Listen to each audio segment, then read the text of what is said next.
दोस्तों सामने दिख रही है साधारण सी लड़की गुंडों से बसती हुई एक घर में चली जाती है, लेकिन इसके बाद इस घर में इस लड़की का राज खुला तो ये देखकर आपके भी रोंगटे खड़े हो जाएंगे। तो आप इस मूवी को पूरा जरूर देखिएगा और आखिर तक इस मूवी में मेरे साथ बने रहिएगा। दोस्तों इस कहानी की शुरुआत होती है और हम जंगल में भाग रहे कुछ लोगों को देखते हैं जो कि एक 8 साल की छोटी लड़की का पीछा कर उसे पकड़ना चाहते हैं और वो छोटी लड़की बेहद जख्मी थी और वो बच्ची उन लोगों से अपनी जान बचाने के लिए भाग रही थी, लेकिन वो लोग उसे पकड़ने में कामयाब नहीं होते हैं। अब उनमें से एक आदमी जिसका नाम मिस्टर चोय है वो एक छोटे लड़के को पकड़ लेता है जो उस लड़की के साथ भाग रहा था और वो लड़का भी अब जख्मी हो गया था। अब चोय नाम का व्यक्ति उस लड़के को पकड़कर अपनी मैडम बी के पास ले जाता है, लेकिन मैडम बी उस लड़के को मनहूस कहकर वहाँ से भगा देती है क्योंकि मैडम बी उस लड़की को पकड़ना चाहती थी जो उनके हाथ नहीं आती है। अब इसके बाद मैडम बी को लगता है कि वो लड़की शायद मर गई होगी क्योंकि उसे बहुत ज्यादा चोट लगी थी, लेकिन दोस्तों ये लड़की एक खेत में बेहोश होकर गिर जाती है और उसे एक आदमी जिसका नाम मिस्टर गू है वो उस बच्ची को अपने घर ले आते हैं जहां वो अपनी वाइफ के साथ रहता है और वो उस बच्ची का इलाज करवाता है।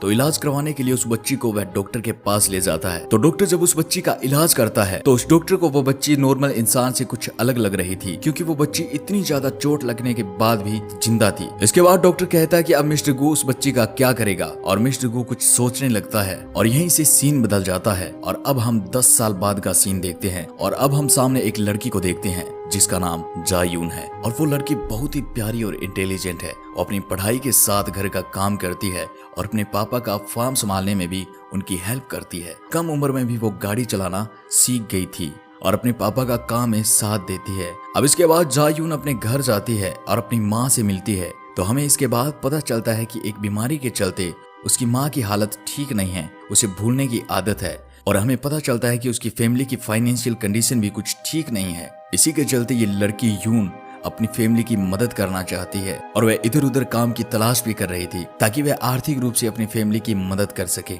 और इसके बाद का सीन बदलता है और यून अपनी दोस्त म्यूंग ही के साथ स्कूल जा रही होती है।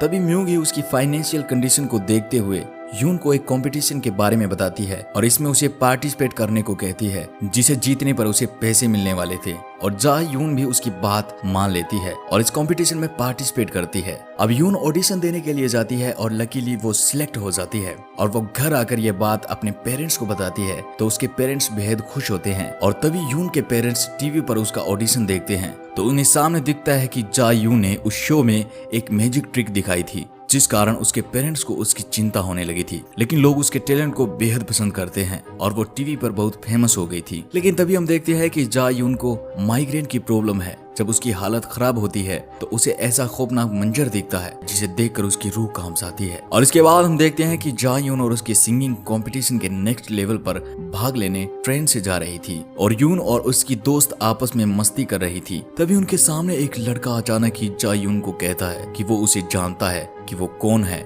उसकी असलियत क्या है और वो उसे कहता है कि उसे पता है कि जा यून की सच्चाई क्या है। 10 साल पहले उसके साथ क्या हुआ था उसे जायून के बारे में सब पता है और इस बात से जायून बेहद डर जाती है और अपने बारे में ऐसा सुनकर वो अनकंफर्टेबल फील करने लगती है कि तभी उसकी फ्रेंड उस लड़के को बुरा भला कहती है तो वो लड़का जिसका नाम नोबल मैन है वो उठकर वहाँ से जाने लगता है। तभी वो ट्रेन में एक आदमी से टकरा जाता है तो उस आदमी को ऐसा खतरनाक हिट करता है कि वो आदमी मर जाता है। नोबल मैन उसे ट्रेन से बाहर फेंक देता है। इसके बाद का सीन बदलता है और हम देखते हैं कि जायून सिंगिंग कंपटीशन में बेहद अच्छा परफॉर्म करती है और वो कंपटीशन के लास्ट राउंड में पहुंच जाती है और तभी हम देखते हैं कि ये शो टीवी पर मैडम बीक और मिस्टर चोई भी देख रहे हैं और जैसे ही वो इस लड़की को देखते हैं तो उन्हें पता चल जाता है कि जायून ही वो लड़की है जिसे वो अब तक मरा हुआ समझ रहे थे। इसके आगे के सीन में हम देखते हैं कि अचानक ही जायून की तबीयत बेहद खराब हो जाती है और उसकी नाक से खून निकलने लगता है जो कि एक खतरनाक बीमारी की वजह से हो रहा था। तभी जायून को डॉक्टर की बात याद आ जाती है। डॉक्टर ने उसे बताया था कि एक ऐसी बीमारी है जिसका इलाज उसके पेरेंट्स के बोन मैरो से बने एंटीडोट से ही हो सकता है और इसके बाद डॉक्टर उसे कहता है कि उसके पास बहुत कम टाइम बचा है, वह जल्द ही मरने वाली है, लेकिन उसे बचने के लिए अपने असली पेरेंट्स को ढूंढना होगा। और अब ये बात वो अपने सौतेले पेरेंट्स को भी नहीं बता सकती थी क्योंकि वो अपनी फैमिली को किसी भी प्रॉब्लम में नहीं देख सकती थी। इसके बाद का सीन बदलता है और हम यून और उसकी फ्रेंड को देखते हैं जो कि कंपटीशन खत्म होने के बाद अपने घर जा रही थी। तभी उनके सामने एक ब्लैक कार आकर रुकती है और उस गाड़ी से कुछ लोग उतरते हैं। उनमें से एक आदमी जा-यून को उसके घर छोड़ने की बात कहता है और उसे लिफ्ट देना चाहता है, लेकिन वो आदमी लिफ्ट देने के बहाने जा-यून को किडनैप करना चाहता था। लेकिन उसकी नीयत जा-यून को पता चल जाती है और तभी टैक्सी आ जाती है और जा-यून व उसकी फ्रेंड टैक्सी से अपने घर आ जाती है। इसके बाद जा-यून अपने पेरेंट्स के साथ खाना खाती है और अपने फ्रेंड के साथ अपने रूम में चली जाती है और सो जाती है। तभी कुछ देर बाद उसे सपना आता है जिसमें वह अपने साथ हुई 10 साल पहले की घटनाओं को देखती है कि तभी उसकी फ्रेंड उठकर वॉशरूम जाने लगती है और अचानक जा-यून की आंख खुलती है। और दोस्तों इसके आगे बहुत ही खतरनाक होने वाला है। और जैसे ही जा-यून की आंख खुलती है तो वो देखती है कि उस पर किसी ने गन पॉइंट कर रखा है और ये वो ही लोग थे जो कि उसे लिफ्ट देकर किडनैप करना चाहते थे। और उनमें से एक आदमी कहता है कि उसे जा-यून की असलियत पता है तो उसे अब उनके साथ चलना होगा। लेकिन जा-यून उन लोगों से कहती है कि जिस लड़की को वो ढूंढ रहे हैं वो लड़की मैं नहीं हूँ, आप गलत समझ रहे हैं। और यून उसको छोड़ने के लिए उनसे रिक्वेस्ट करने लगती है। लेकिन तभी उनमें से एक आदमी यून की फ्रेंड म्योंग ही की गर्दन पर चाकू रख देता है, जिसे देखकर अचानक ही जू यून उन लोगों को बेहद बुरी तरह से मारने लगती है और एक एक करके सभी लोगों को खत्म कर देती है। लेकिन दोस्तों ये सब होने के बाद जू यून को भी कुछ समझ नहीं आता है कि अचानक ही उसमें इतनी पावर कैसे आ गई है और वो बेहद घबरा जाती है कि तभी अचानक उसके घर में वो ही लड़का नोबलमैन आ जाता है जो कि उसे ट्रेन में मिला था। और वो लड़का जा-यून से कहता है कि उसे पता था कि वो सबसे अलग है, उसके अंदर एक ऐसी पावर है जो और किसी में नहीं हो सकती। और इसके बाद वो कहता है कि जा-यून को अपनी पुरानी लाइफ याद आ गई होगी। लेकिन इस बात को सुनकर जा-यून कहती है कि उसे कुछ भी याद नहीं है। तो नोबलमैन कहता है कि तुमने कभी सोचा है कि फार्म का और घर का काम करने के बाद भी तुम अपनी क्लास में टॉप कैसे आ जाती हो और तुम किसी भी लैंग्वेज को सुनकर उसे एक ही बार में सीख जाती हो। तुम्हारे अंदर ये टैलेंट क्यों और कैसे आया? तुम्हें इन बातों से भी नहीं लगता तुम सबसे अलग हो? और उसे अपने फेस पर लगी चोट के निशान दिखाता है और कहता है कि चोट के निशान उसे बचपन में जा-यून नहीं दिए थे, जिसे वो आज तक नहीं भूला है। लेकिन जा-यून उससे कहती है कि उसे इन सब के बारे में कुछ भी नहीं पता है। तो नोबलमैन उसे अपने साथ चलने को कहता है और बताता है कि इन सब का जवाब उसे उसके साथ जाने से ही मिलेगा। इसके बाद जा-यून अपने फ्रेंड से उसकी फैमिली का ध्यान रखने का बोलकर उस लड़के के साथ जाने लगती है। इसके आगे हम देखते हैं कि वो लड़का यून से कहता है कि उसने रिसर्च करके अपने पेरेंट्स को चुना था, यानी कि जिस घर में वो रह रही है वो उसने रिसर्च करके चुना था क्योंकि तुम्हें पता था कि इन लोगों ने अपना बेटा खो दिया था, तो वो तुम जैसी प्यारी बच्ची को कभी नहीं छोड़ेंगे। जिससे हमें पता चलता है कि मिस्टर गू की फैमिली तक पहुंचना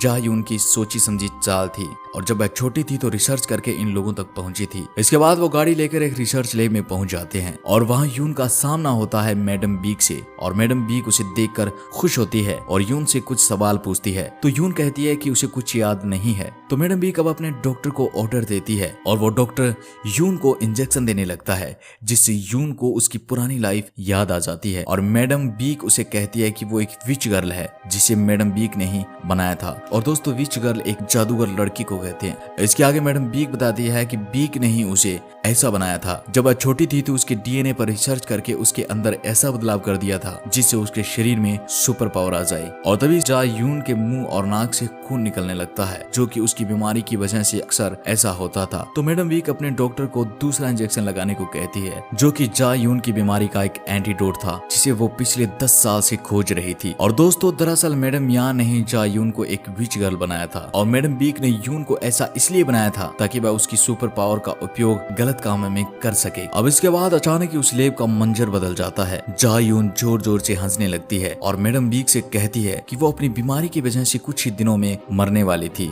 लेकिन उसे ये एंटीडोट देकर उसकी लाइफ का 1 महीना और बढ़ा दिया है। क्योंकि दोस्तों जा-यून को अपनी पुरानी लाइफ के बारे में सब कुछ याद था। उसे याद था कि कैसे उसे एक बीच गर्ल बनाया गया था और उसका सिंगिंग कंपटीशन में भाग लेना, मैजिक ट्रिक दिखाना, उसका नोबलमैन से मिलना और उसके साथ इस लैब तक पहुंचना उसका ही प्लान था। वह इन लोगों को ढूंढ रही थी अपने एंटीडोट के लिए, क्योंकि उसे डॉक्टर ने बताया था कि वह जल्द ही मरने वाली है और मरने से बचने के लिए उसे अपने रियल पेरेंट्स के बोन मेरो से बने एंटीडोट को लेना होगा। क्योंकि वो मरने वाली थी तो उसे पता था कि उसकी बीमारी का एंटीडोट उसे मैडम बीक के पास ही मिल सकता है। और दोस्तों ये शातिर और चालाक लड़की बहुत बड़ा प्लान करके मैडम बीक तक पहुंच जाती है। और दोस्तों इसके बाद बहुत ही भयानक मंजर होता है। यून अपनी सुपर पावर का यूज करके उन सभी को एक एक करके खत्म कर देती है और गन से मैडम बीक को भी गोली मार देती है और कहती है कि वो कभी भी उस दर्द को नहीं भूल सकती जो उसे मैडम बीक ने दिया था। लेकिन तभी अचानक पीछे से नोबलमैन आ जाता है। और दोस्तों ये नोबलमैन वो ही लड़का था जो मूवी की शुरुआत में दिखाया गया था, जो यून के साथ भाग रहा था और इसके डीएनए में भी बदलाव किया गया था, इसे भी सुपर पावर दे दी गई थी। लेकिन उस वक्त मिस्टर चोई ने इसे पकड़कर जिंदा छोड़ दिया था, जो कि अब मैडम बी का वफादार था। अब इसके बाद वो यून से फाइट करने लगता है कि तभी वहाँ मिस्टर चोई भी आ जाता है, जिसे देखकर जू यून को मिस्टर चोई की भी हैवानियत याद आ जाती है और जा यून मिस्टर चोई को भी मार देती है। और अब नोबलमैन बचा था, जो कि बुरी तरह से जख्मी था। तो जा यून नोबलमैन से पूछती है कि उसे उसकी बीमारी का परमानेंट एंटीडोट कहाँ मिलेगा। तो वो मरते मरते यून को एंटीडोट के बारे में बता देता है। और इसके बाद का सीन बदलता है, हम जा यून के पेरेंट्स को देखते हैं जो कि एक हॉस्पिटल में हैं और जा यून की माँ की तबीयत बेहद खराब है। तो जा यून वहाँ आती है और अपने पापा को वो इंजेक्शन दे देती है, जो कि मैडम बीक द्वारा बनाए गए थे, जिससे उसकी माँ का भी इलाज हो सकता है। लेकिन दोस्तों तभी जा यून के पिता उस रात से पर्दा उठाते हैं, जिसे सुनकर जा यून के भी होश उड़ गए थे। उसके पिता उससे कहते हैं कि उसे पता है कि जा यून एक विच गर्ल है, क्योंकि वो जब उसके घर रहने लगी थी धीरे धीरे उसके जानवर मरने लगे थे, क्योंकि जब भी उसे गुस्सा आता वह उन जानवरों को मार देती। और इस बात का पता उसकी माँ को भी था, लेकिन दोस्तों उसके सौतेले पेरेंट्स उसको छोड़ना नहीं चाहते थे, क्योंकि उन्हें लगा था कि उनकी अच्छी परवरिश की वजह से जा यून का नेचर बहुत बदल गया था। और ये बात सुनकर जा यून इमोशनल हो जाती है और इसके बाद यून वहाँ से यह कहकर जाने लगती है कि वो उनके पास लौट कर जरूर आएगी। इसके बाद हम 3 महीने के बाद का सीन देखते हैं, जिसमें जा यून डॉक्टर से मिलने जाती है, जो कि दिखने में मैडम बीक जैसी थी, लेकिन असल में वो मैडम बीक की बहन थी। और यह जगह लैब का हेड ऑफिस था, जिसके बारे में जा यून को नोबलमैन ने बताया था। जा यून को देखते ही वो डॉक्टर उसे पहचान लेती है। उसे जा यून की तबाही के बारे में पता था और वो अंदर ही अंदर डरी हुई थी, और इसी डर की वजह से वो जा यून को उसकी बीमारी का परमानेंट एंटीडोट